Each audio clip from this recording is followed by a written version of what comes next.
We'll get started just in a few more minutes. We'll give everybody about 3 more minutes to get in, update their Zoom clients, and join us, and then we'll go ahead and get started.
Stopped.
Good evening, everyone.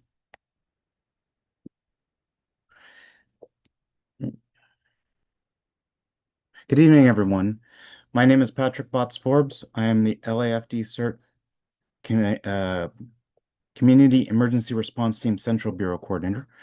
And I'd like to thank everyone for attending tonight. This is our third Wednesday of the month continuing education training. And the purpose of these trainings are really to provide um,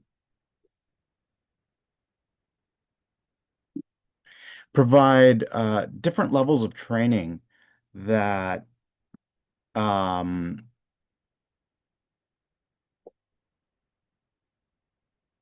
hold on 1 second.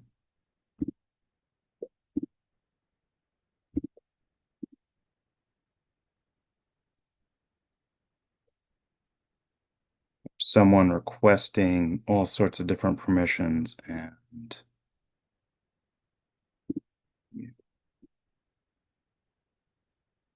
give me 1 second.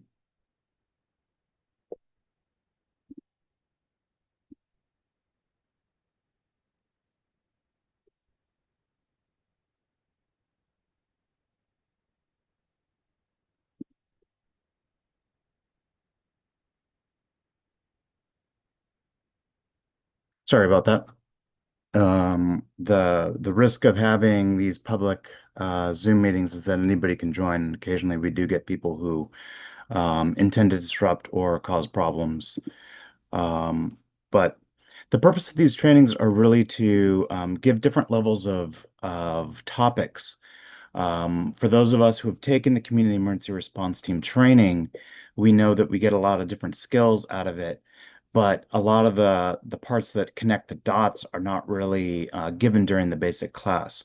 So we hold these trainings and go over some of those topics, such as radio training, first aid, reviewing some of the stuff from the basic CERT training, but also expanding upon with intermediate and advanced topics.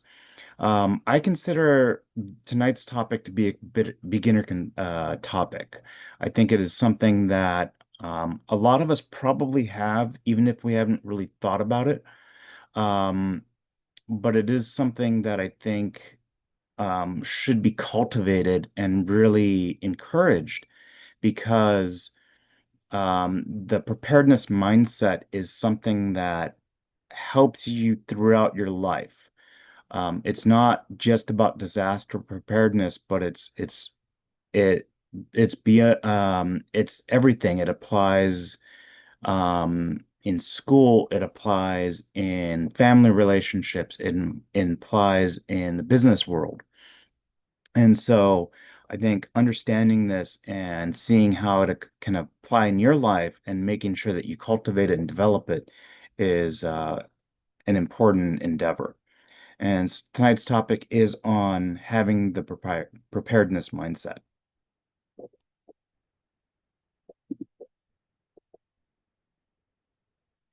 And the purpose of this presentation really is, it really is about cultivating this preparedness mindset because it's not something that comes naturally to everyone.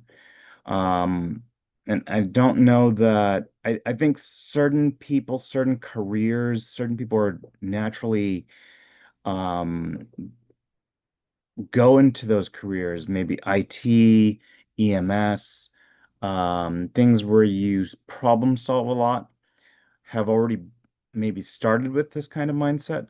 But for those of you who aren't necessarily in those careers, this is something that can be developed, practiced, honed, and maintained. And I think that maintained part's also critical because it's not just something that you can do once and then you have it forever. It is something that is really a lifelong endeavor. And we'll go more into that about what I mean about that, but it is something that you need to welcome into your life and let it really drive, and then feed it. But one thing I want to also emphasize is that the preparedness mindset is not about fear.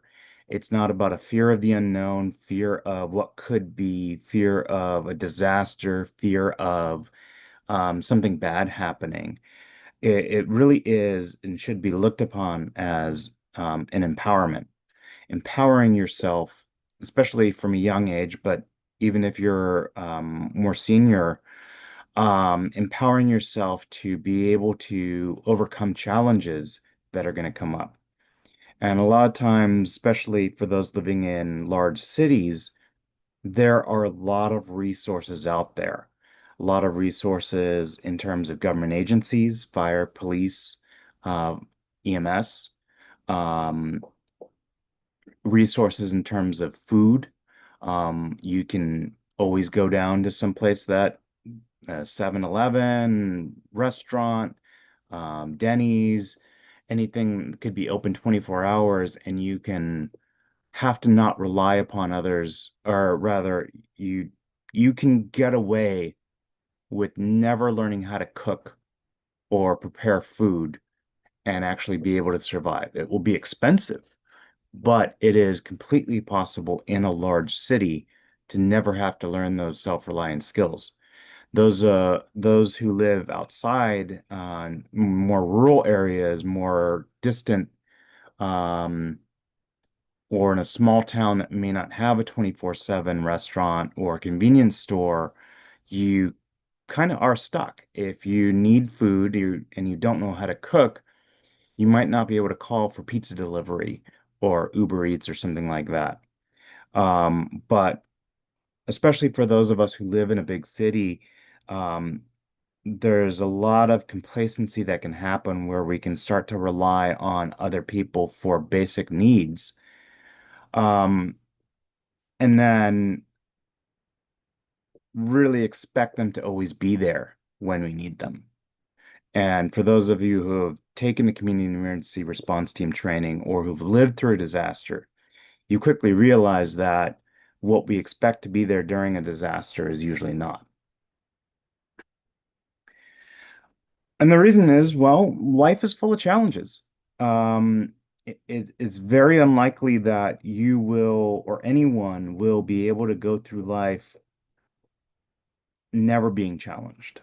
Now, certainly there are probably people who are born into an extremely wealthy family, royalty perhaps, who can have every whim, desire, and need catered to them. But for 99.999% of the rest of us, that simply isn't reality. So the preparedness mindset really allows you to develop skills, resiliency, and a mindset that helps you face challenges. And these challenges are going to come up sometimes more often than we like, probably more often than we would like.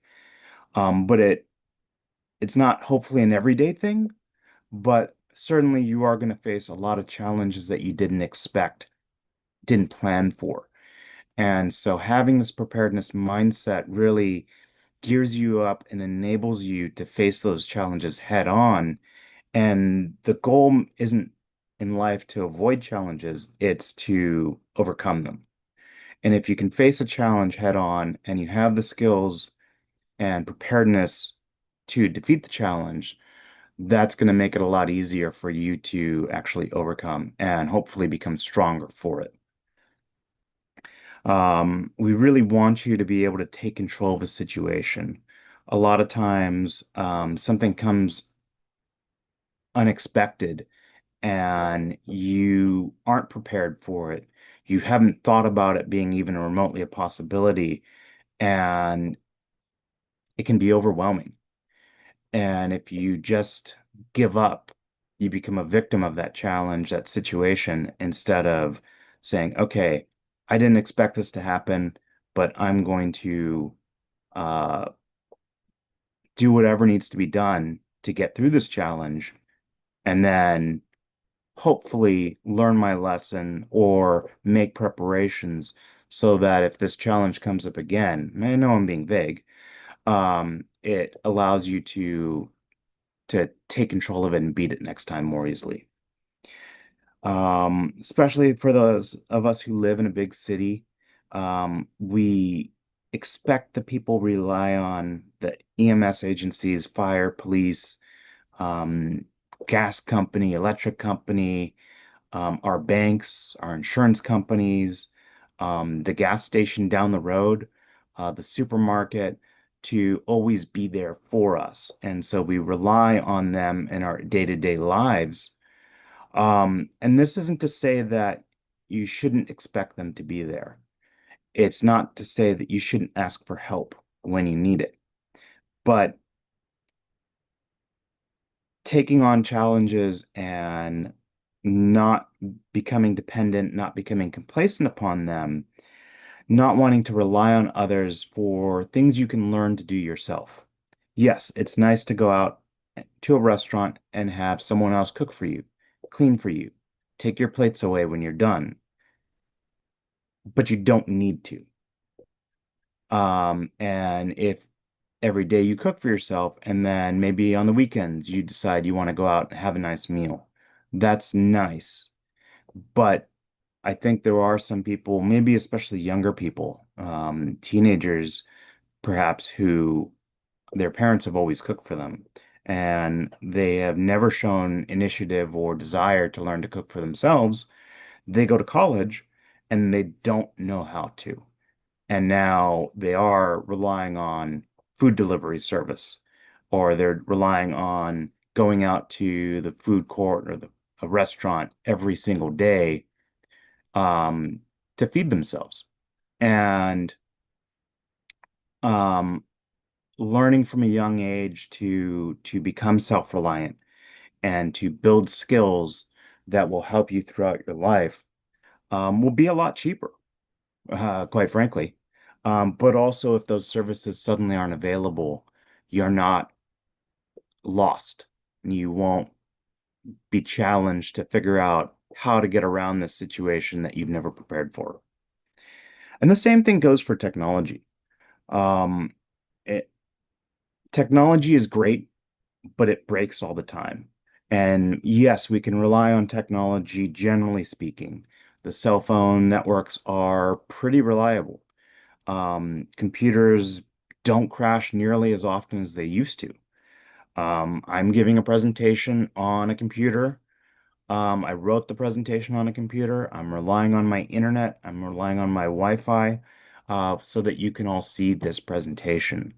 But I have contingencies in place in case any of these pieces of technology fail on me. And if I didn't, and I did have a problem, say my internet was out, well, what are my options? Well, can I tell everybody, oh, sorry, we can't do the presentation tonight, come back another time? Or am I going to quickly get a backup solution in place so that I can still give this presentation?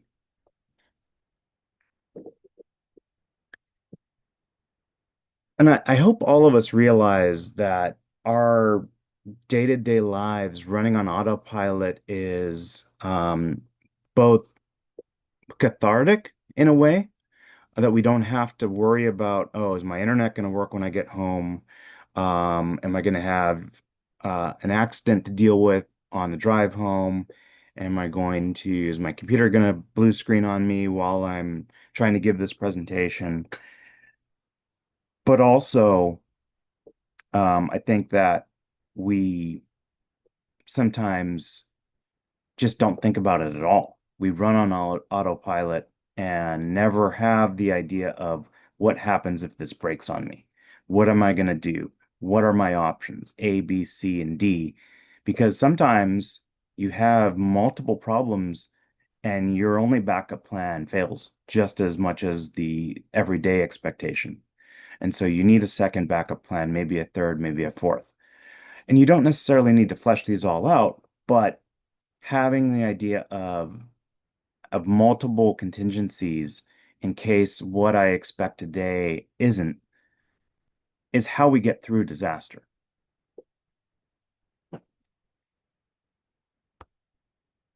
So when I was researching these presentations, I write from scratch myself. I don't use other people's presentations, but I'll look up a phrase or a definition of something. And so I looked up what the preparedness mindset is.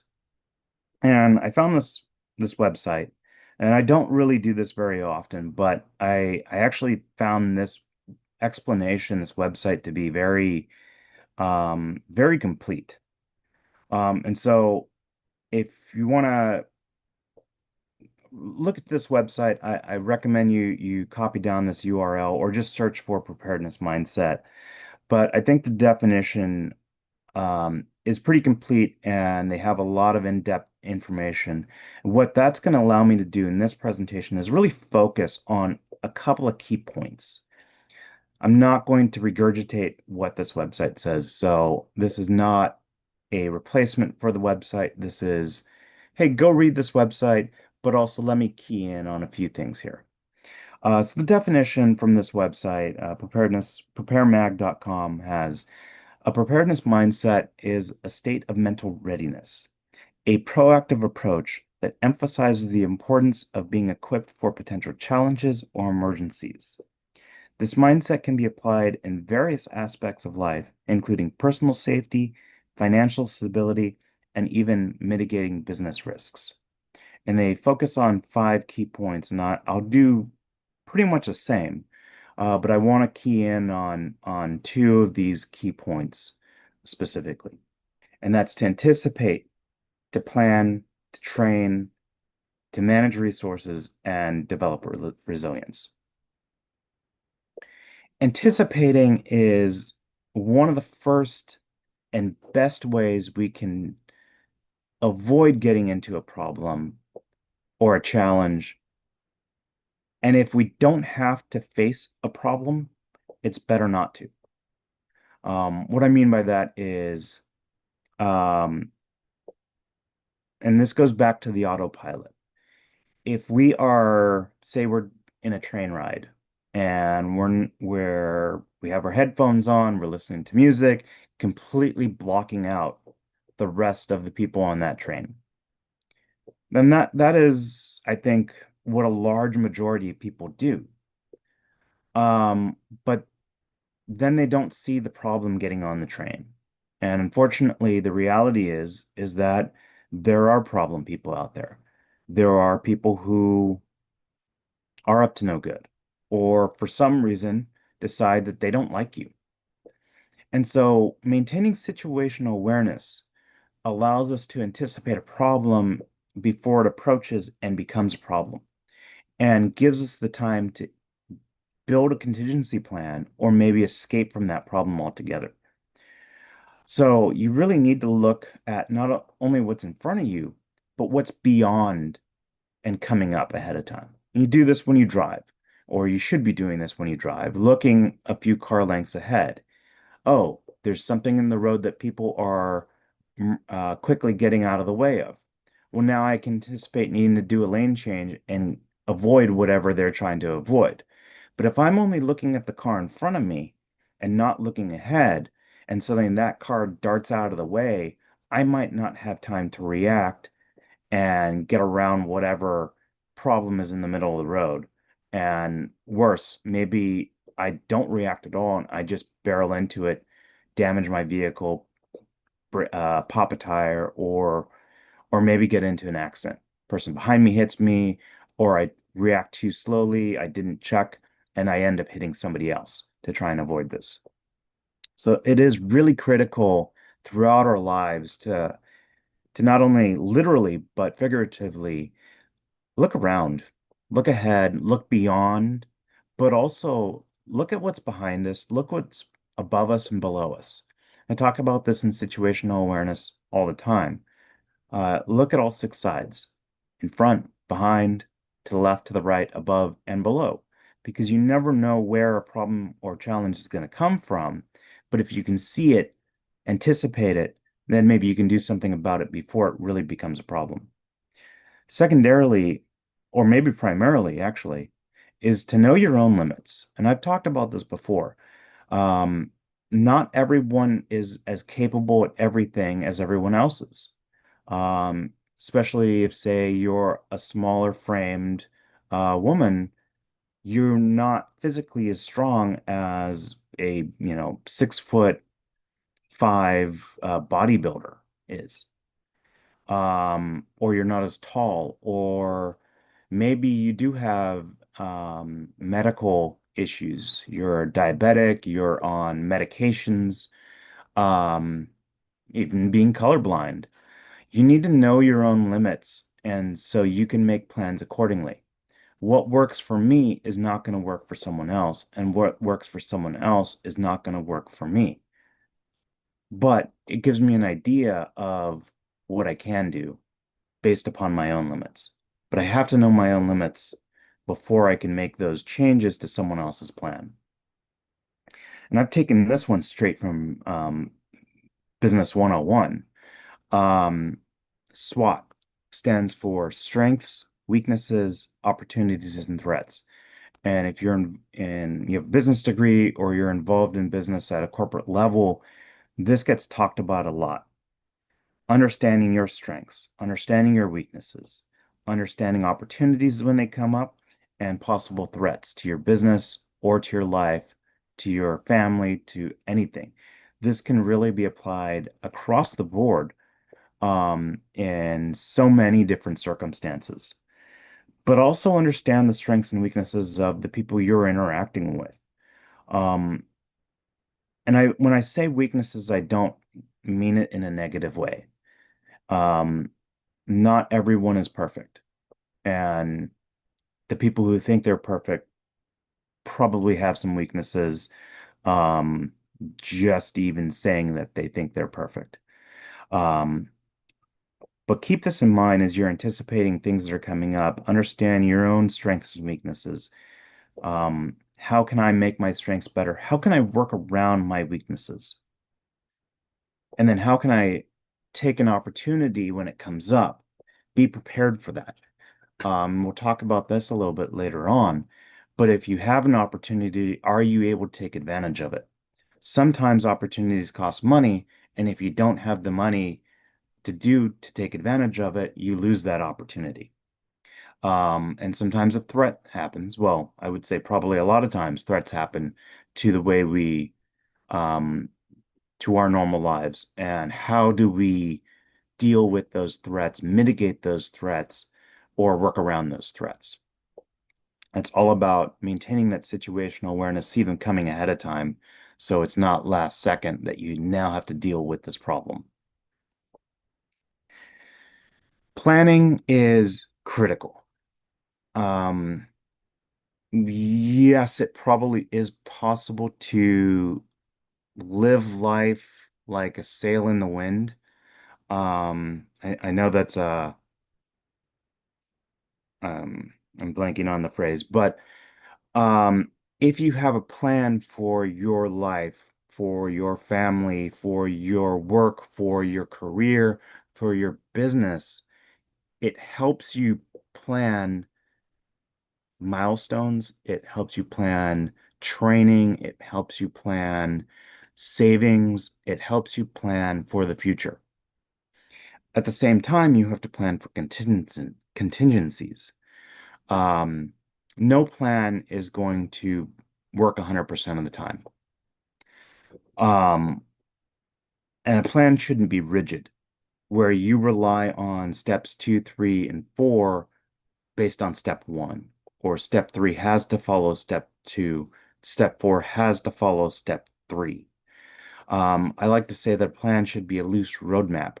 Um, Find a goal, pick a goal or a destination. I want to take a vacation every year. Well, in order to do that, achieve that goal, what is my plan to do so? Well, I have to save a certain amount of money every month so that I can afford to go on vacation. Um, I want to have, say, you're retired and you have bad knees and you want to have knee surgery. Well, what's required to get to that point? Do you have to lose weight? Do you have to be a certain level of physical fitness? Of course, it's going to cost money. Do you have that? Is insurance going to pay for it?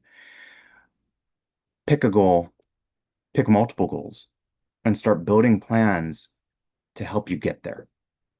But make it so that those plans are flexible so when you encounter a challenge or things don't go according to plan, you can pivot, adjust, and then get back towards that goal using that roadmap you laid out.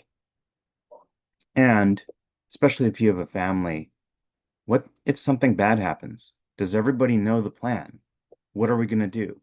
If we can't get home and you have kids that are latchkey, and you're working, your spouse is working in different parts of the city, how is everybody going to communicate? How is everybody going to be able to get back to each other? Maybe not to the home, but is there someplace else you can meet? Someplace in another part of the city? Do your kids have friends, parents that they can go to who know that what your plans are?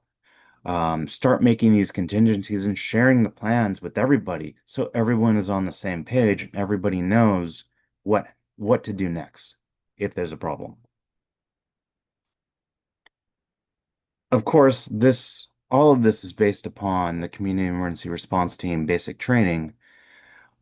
Train, train, train. You took a class. If you've taken the class already, if you haven't, I strongly recommend it. But if you've taken the basic training, you've learned certain skills to help you if there's a problem. but it doesn't just stop with the basic training. You should always be learning. And I like to say that the day you stop learning is the day you die, because that really is the human experience, is always learning new things.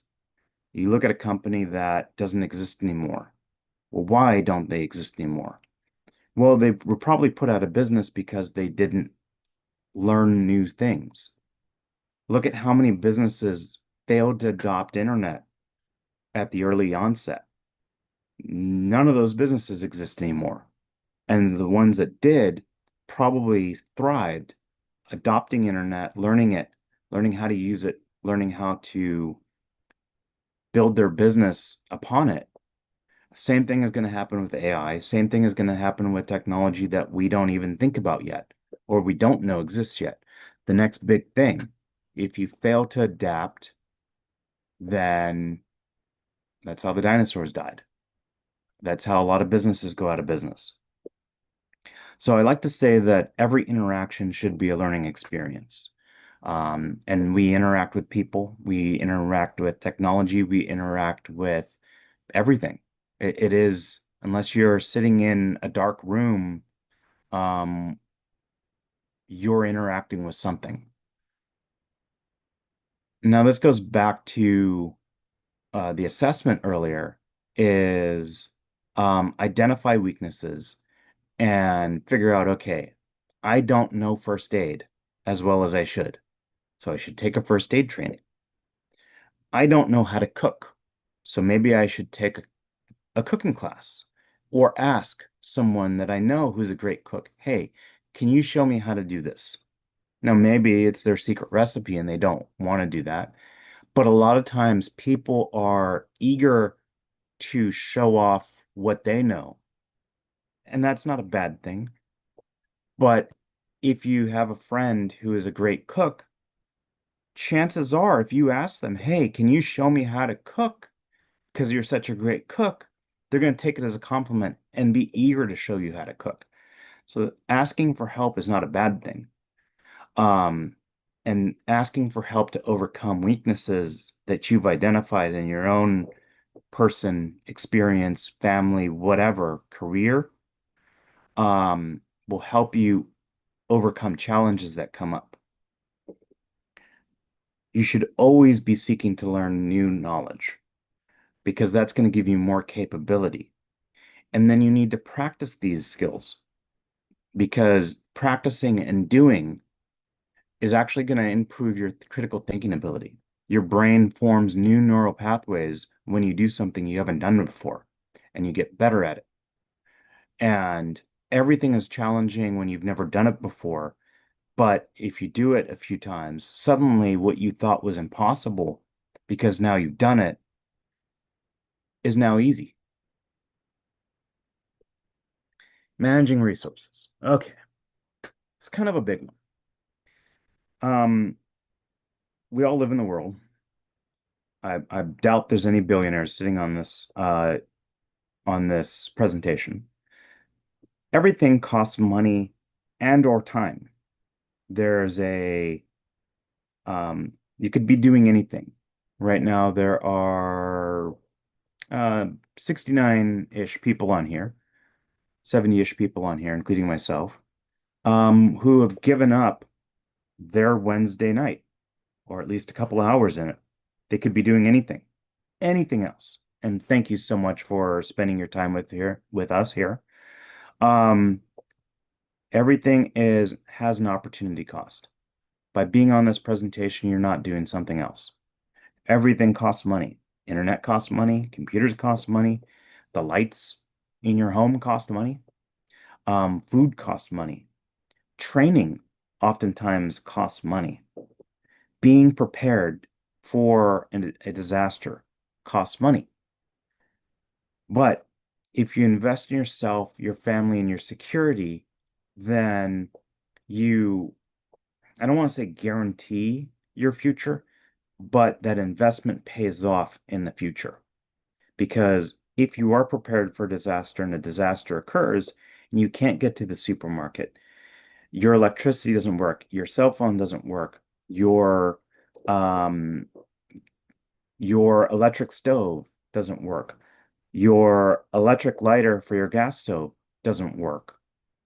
Planning ahead for those contingencies. Okay, we've got canned food that doesn't need to be heated, or we've got a camping stove, or gas is still on, and I have a lighter or a match. I can light the stove and cook something, and I have water in case the water's not safe to drink, so that I can clean and I can make something even when normality is not here and what I expected to have available is not there anymore. But at the same time, you don't want to overspend. A lot of people think, okay, I need to get disaster prepared. I'm going to go buy a year's worth of food.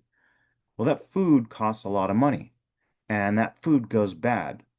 And so if there is no disaster before that food expires, that food go to waste. It's more smart to expand what you currently have because especially for kids, if there's an earthquake tonight and they've never lived through an earthquake before and it's a bad one and the power's out, your cell phone doesn't work, your stove, your natural gas is off, your water's unsafe to drink, or maybe doesn't flow at all.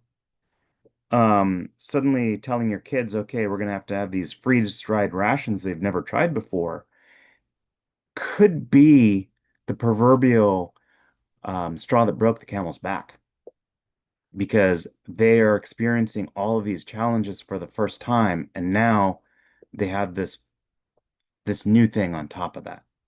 But you say, okay, yeah, all of this just happened, but we have a can of macaroni or macaroni and cheese that they love, or a can of um, noodles. I don't want to give brand names and not monetizing, but okay, Chef Boyardee or whatever that they love, and you can heat it.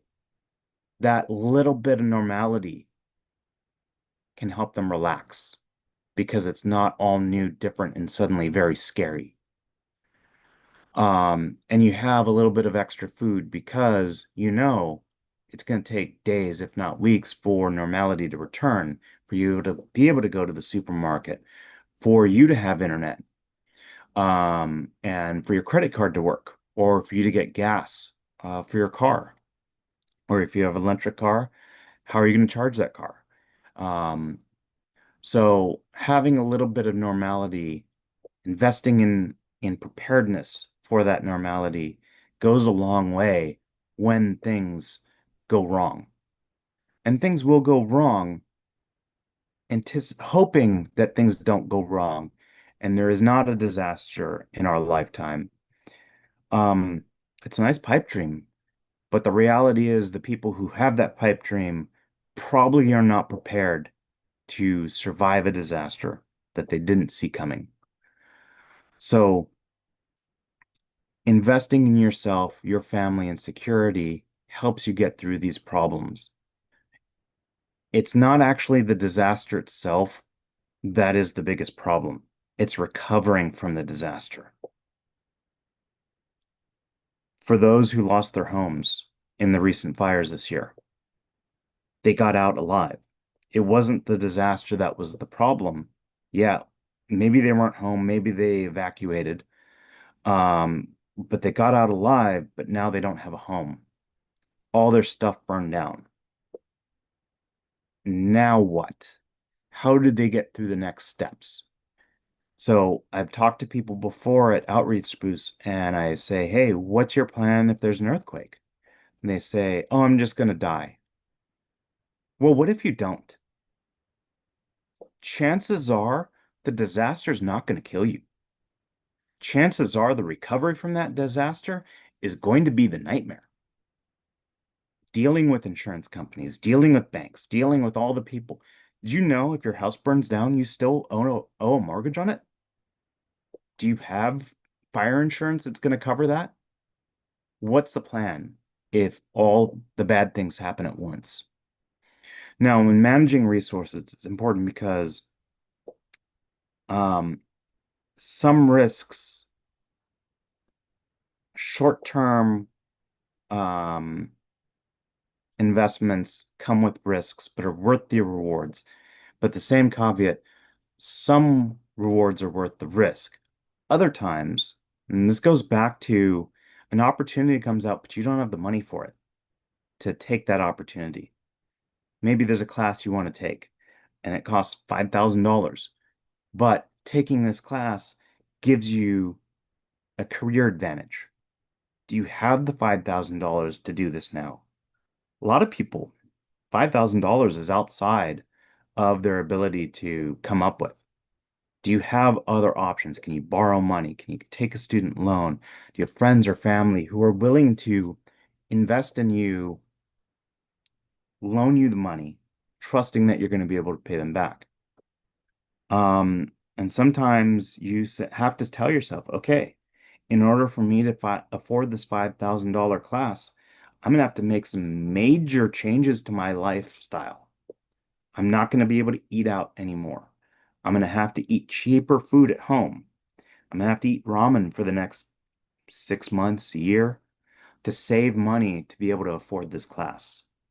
But if I take this class and then I can get a better paying job, it's worth the risk. It's worth the cost. And I've just invested in my own future. Other times you get an opportunity and it's going to cost a lot of money and you're going to take it and it's not going to work out. You take the class, but it's a lot harder than you thought it was. You're struggling. It doesn't make sense. And you have to drop out of the class, but that class still costs you $5,000 and you're not going to get that back. So really managing resources is key in our lives every single day. Developing resilience. This is really the crux of all of this. Um, I'll jump to the bottom bullet point here first. Physical fitness and health is critical to survival during any kind of challenge.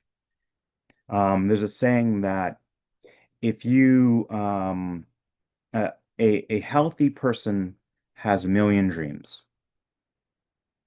A sick person has one dream.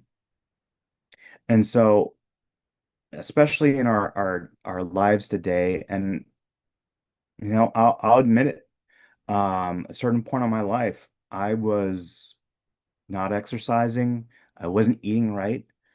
Pizza, burgers, whatever, I would just have as much as I could. And I was not healthy. And I could not run. I could not meet the obligations that I had. And so I decided I need to make a change for myself, but it comes down to really an investment in my future. If I didn't correct and I continued going the way I was going, I don't know, heart disease, diabetes, heart attack. So it's important for all of us to think about our health as something to invest in. And I know that's hard. And I know that's challenging, especially if you have other health problems that make everything else more difficult. But focusing on that is important, maybe the most important thing. But certainly it's one of the top five important things you can do for yourself. And that's not to demean anyone who is in a situation outside of their control that they can't get around. And I don't know everyone's situation here. Anyone who's watching this presentation, you may have major health complications, and there's very little you can do about it. But if you're in a situation where you can say, all right, I see a problem here. I see a weakness. I see a threat to myself, to my well-being, and I can do something about it. I think that is one of the biggest investments you can make in your own life. Now, after that, maintaining a positive outlook. There are people I'm sure there are people on this presentation. I'm sure you know people, maybe family members, maybe yourself. You've hit challenge after challenge after challenge. You've had failure after failure. You've had bad experience. You've had disasters in your life. And it is very difficult when you keep getting hit by challenge after challenge to maintain a positive outlook because you've experienced so much loss, so many problems that it becomes the center point of your focus. There are people who really just struggle to see any light at the end of the tunnel, any hope. But I can't emphasize enough how important it is to have a positive outlook on your life. If you're focused on all your problems and you're depressed and you think it's never going to get better, the saying is, if you think you can or you think you can't, you're probably right. And the reason is because if you think, okay, yes, I have challenges right now, but my plan is to get to this point in my life where I've overcome these challenges. And my roadmap, I'm going to take a class. I'm going to get a better job. I'm going to eat healthier. I'm going to be more physically fit. It's a long-term plan, and you're going to hit road bumps on the way. But you keep an eye on that goal. I'm going to have a better life after I achieve these goals. You're probably going to do it. Hopefully. No guarantees. There are no guarantees in life.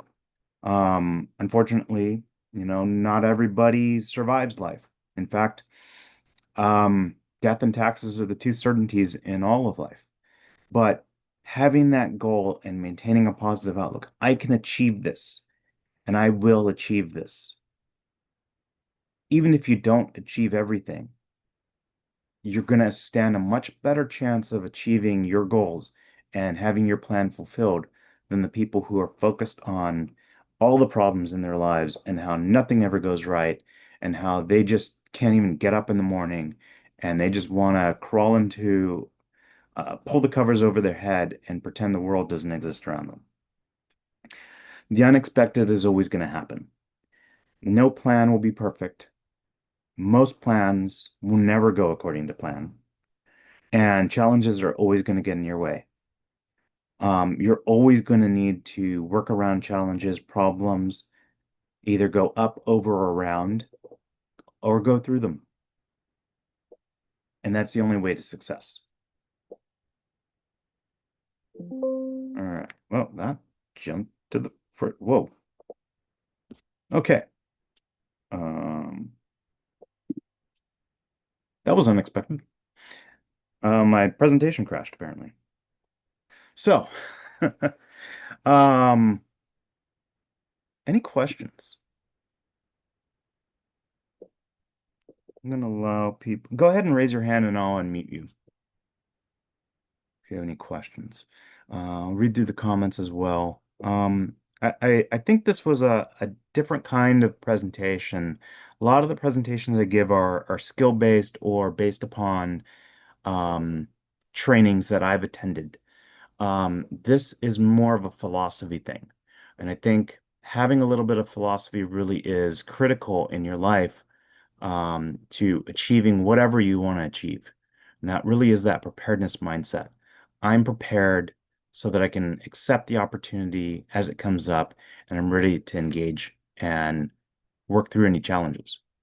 Uh, Joel, go ahead.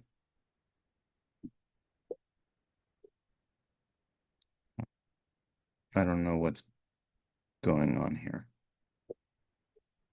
There we go. Sorry, I had trouble unmuting. I'm very glad for the presentation and grateful to be uh, here, and thanks for everything you're doing. I'm not really trying to be snarky with this point, but I really have a question. I mean, Hmm. everything you're saying makes complete sense, and I don't really want to look backwards too much. I want to look forward, but I don't understand why, with a preparedness mindset, they didn't have the resources in place to deal with the fire.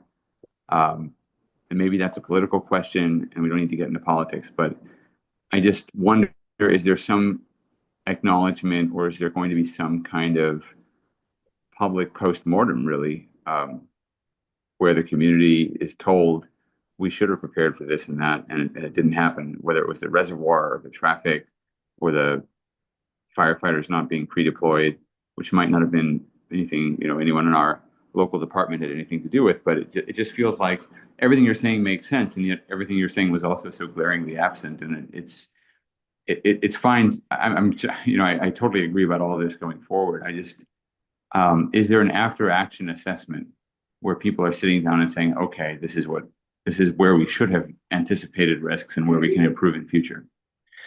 Absolutely. And it becomes political because people want to make it political. And those are people who want to advance their careers at the cost of other people's careers. FEMA, Incident Command System, NIMS, um, these are all of the trainings um, are based upon real life events and their after action reports because something will always go wrong. There will always be a disaster. Response will be not as we hoped it was going to be or planned for it to be, and there's always going to be lessons learned. And there will be after action reports.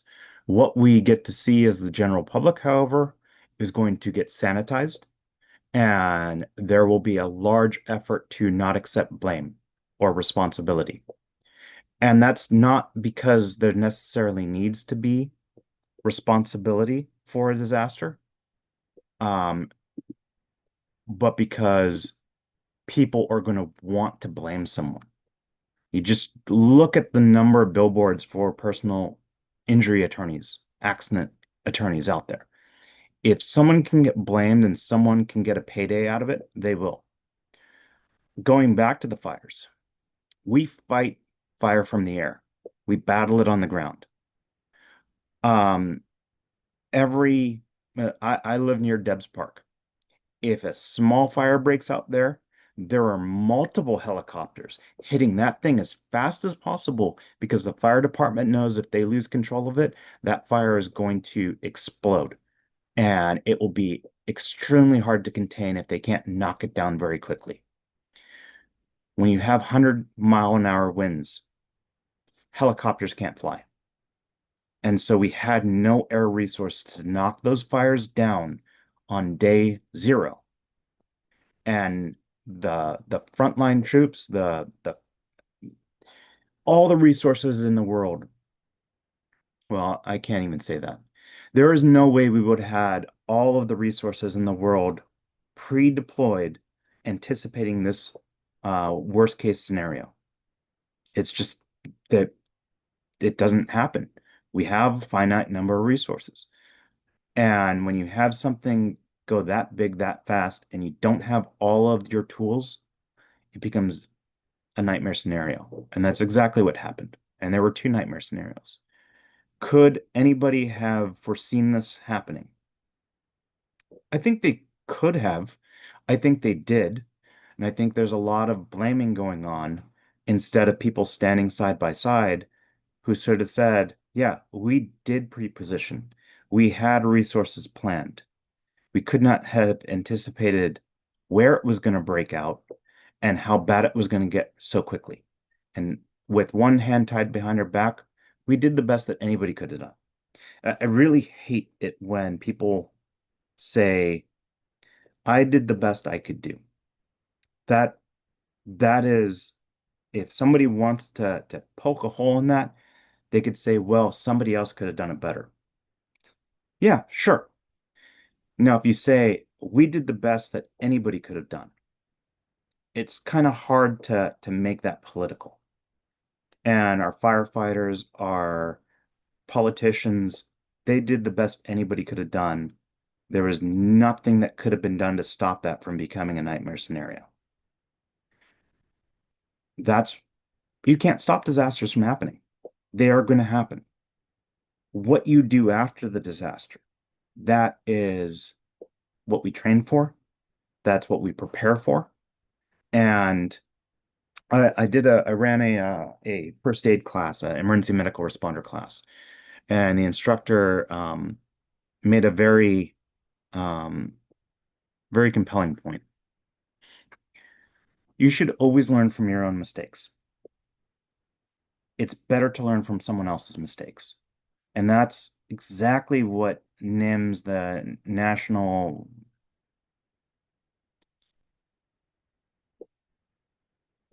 that's what all the training FEMA offers, all the training that the firefighters take, all the training, everything, ICS, Incident Command System, it's all upon lessons learned. And thank you, National Incident Management System. Um, Disasters are going to happen. You can have all the resources in the world, you can have all the plans in the world, you can have the very best people in place ready to tackle that disaster, and it can still become a nightmare scenario that they couldn't stop. How do we learn from it? Well, we will learn from it. How will the professionals learn from it? Hopefully, they will get the real details about what really went wrong without the politics trying to blame someone for it. So, hopefully that answered your question um, in a very long-winded way.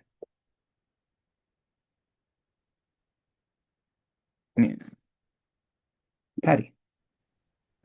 Yes, the LA Times had an article today about the after action report for the Palisades and Altadena fires. And it's being delayed for various political reasons, I'm Mhm. sure. But it is in the works and it will be coming out before too terribly long, I gather. And that may help us find out some lessons learned. Yeah.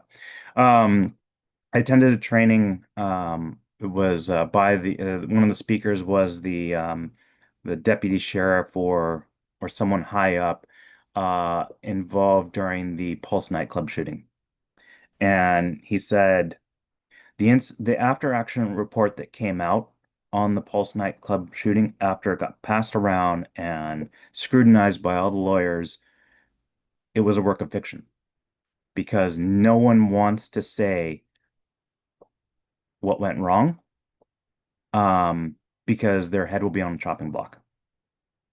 You can't, it's easier to say, um, nothing went wrong, everything went right, and stuff still happened, and you can keep your job. But if you're the one saying, hey, yeah, this is how we're going to do better next time, this is the lessons learned from this event. The question is, well, why weren't you prepared for it in the first place? Are you not doing your job? And people want to take advantage of that. They want to blame someone. And then it's going to be very expensive when the lawyers get involved because there will be lawsuits. There are always lawsuits. People will always take advantage of a bad situation for their own personal enrichment. Mhm. I like that. Someone posted in the comments, Oprah had a good saying, approach life with an attitude of gratitude. I like that. Yeah. Any other questions, comments, editorials, suggestions? Oh, thank you for posting the preparedmag.com article on the preparedness mindset.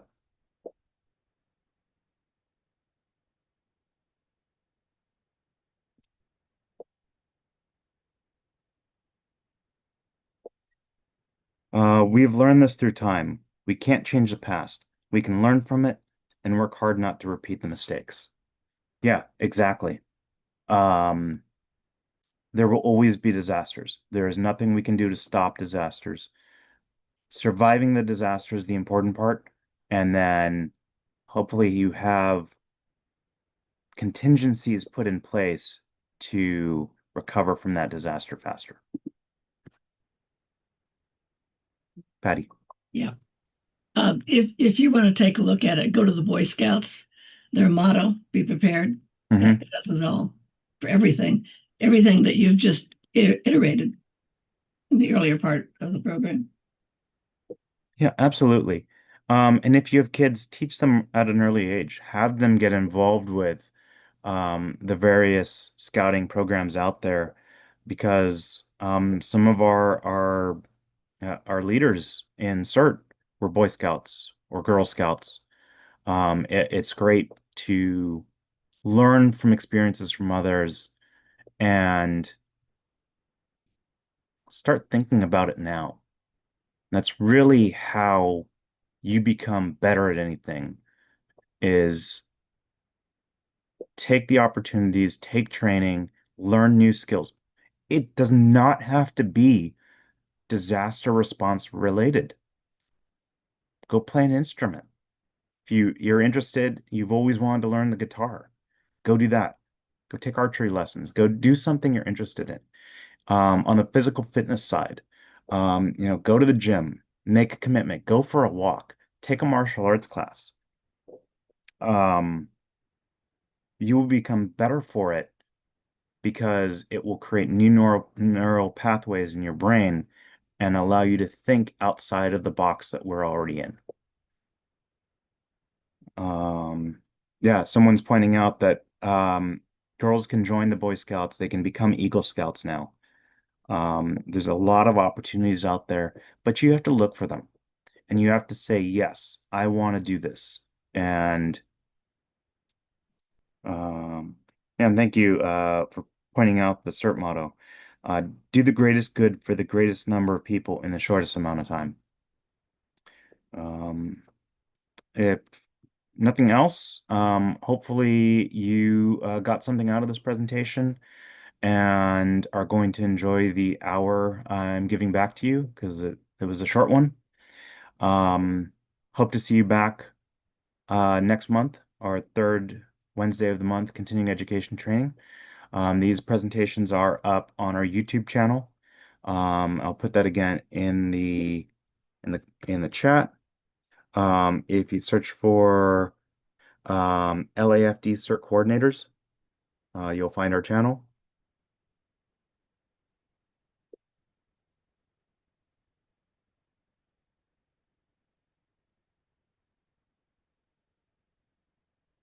And someone's asking if the slides will be available. You can see them up on the YouTube video. They're up there.